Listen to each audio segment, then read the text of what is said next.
Hello and welcome back to the Second Chance to Live channel here on YouTube. I'm happy to see that you decided to stop by to watch this video presentation. Thank you. In today's video presentation, I'm going to be sharing the second part of the article series of Finding Freedom from Being Excluded. To read the article, I'll put my glasses back on and bring up the article. I want to thank you for your time. You are an important part of my process, and I always enjoy our times together. As you listen to this article being read and you believe it could help other people, please share this article and part one of the article. Also, that I've created a video presentation part one recently. Here's the article. Excuse me. Thank God for my recovery process. I became aware of how denial had kept me tied to the notion that I deserved to be abused because I was different. Through my recovery process, I became aware of my deficits and limitations related to various factors. Through becoming aware of my deficits and limitations and these various factors, I was able and am able to take steps to stop blaming myself for being different. As I grew in my awareness and acceptance, I was and am able to take steps to embrace what makes me different. By doing so, I was and am able to stop abusing and allowing other people to abuse me for being different. By doing so, I was able to get out of the box and stop identifying myself with the label, stereotype, and stigmatization. I talked about the label, the stereotype, and the stigmatization in part one. The label is given to an individual once they are given a diagnosis. And the diagnosis then becomes the stereotype, and the stereotype becomes the stigmatization. And along with the diagnosis, label, stereotype, and stigmatization, the individual may feel like they've been placed in a box and be labeled or be treated as different. Through growing in awareness, I began to realize that I was being bullied by a label, a stereotype, and a stigmatization.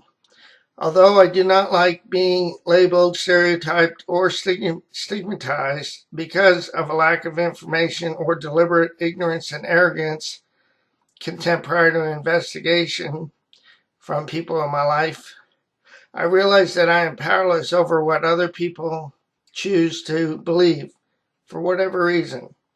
What I have come to realize through my recovery process is that many times labels, stereotypes, and stigmatizations are thermometers used to justify exclusion.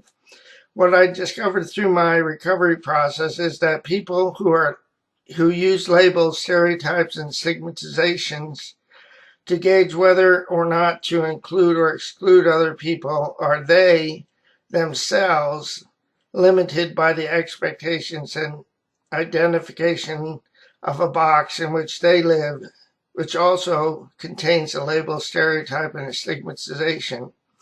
So both parties, once a label, a stereotype, and a stigmatization is placed on the other individual through a judgment, the individuals who place those judgments are also placing them in judgment because they are also in a box themselves by excluding others.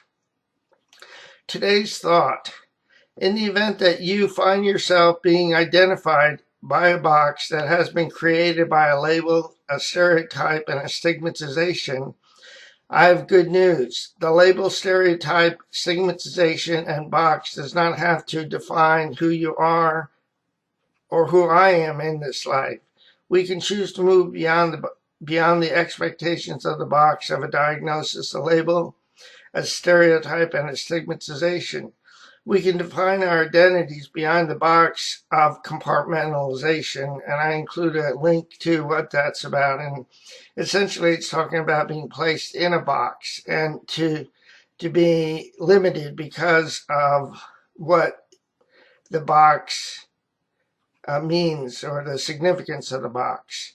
Our identities do not have to exist with whatever the box that whatever box, that a label, a stereotype, or a stigmatization may want to tell you, my friend. We are not the label, stereotype, or stigmatization that may want to communicate to us. We are so much more.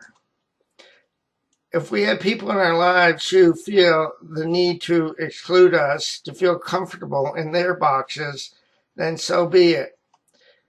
With our understanding, we can practice the principle of live and let live. If people need you and I to be in a box to justify the box they need to live in, we don't have to submit. We can choose to live outside of the box of a label, a stereotype, and a stigmatization.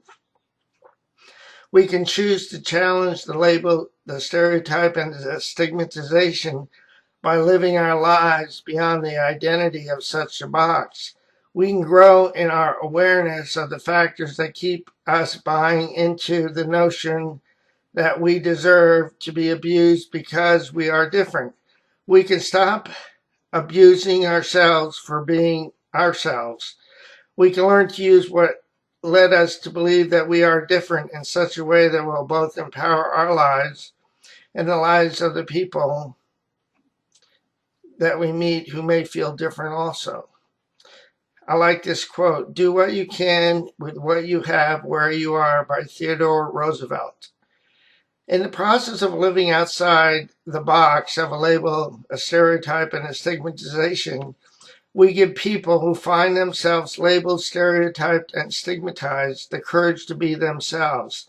In the process of living outside the box of a label, stereotype, and stigmatization, we encourage people who find themselves labeled, stereotyped, and stigmatized to move beyond the shadows of isolation. In the process of living outside the box of a label, a stereotype, and a stigmatization, we offer hope to those individuals who find themselves labeled, stereotyped, and stigmatized.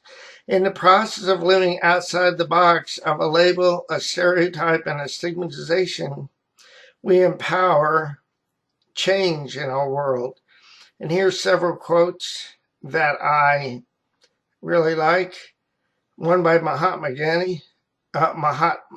Gandhi, "Be the change you wish to see in the world." And then the one by Steve Jobs, "Here's to the crazy ones, the misfits, the rebels, the troublemakers, the round pegs in the square holes, the ones who see things differently. They're not fond of rules, and they have no respect for the status quo. You can quote them, disagree with them, glorify or vilify them. About the only thing you can't do is ignore them, because they change things. They push the human race forward. And while some may see them as the crazy ones, we see genius. Because the people who are crazy enough to think that they can change the world are the ones who do." And that's by Steve Jobs. This is the end of part 2 of the article. Again, I want to thank you for being here. As questions came to mind while listening to part 1 or part 2 of this video presentation, please let me know. You may do so by leaving a comment here on YouTube, or by coming to my website at secondchancelive.org and leaving a comment on the contact page that I provided a link to at the top right of the webpage. Before I go, let me encourage you with this. Please do not give up on yourself, a loving God, or your process, because more will be revealed to you and to me in time. The pieces of the puzzle will come together in the correct order and at the right time. I'll say so long for now. Have a great day, and God bless both you and your family. Have a great day. Bye now.